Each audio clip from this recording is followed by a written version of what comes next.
अखिलाण्डकोटि ब्रह्माण्ड नायकस्य श्री सच्चिदानन्द स्वरूपस्य सूर्यवंशपावनस्य श्रीमदिक्ष्वाकुकुलवंशोद्भवस्य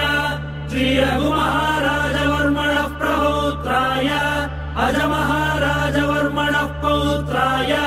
दशरथमहाराजवर्मणः पुत्राय चक्रवर्ति सार्वभौमाय श्री महाविष्णु अवतारभूताय भरतखण्ड आत्मस्वरूपाय श्री पट्टाभिरामचन्द्र स्वामिने श्रीरामचन्द्रम् सीता लक्ष्मण भरत शत्रुघ्न सहित सदा